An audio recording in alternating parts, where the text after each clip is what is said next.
Tírame, hijo.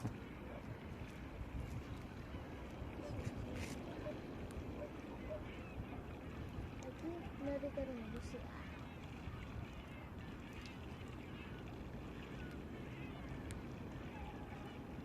Uy, que se duerme.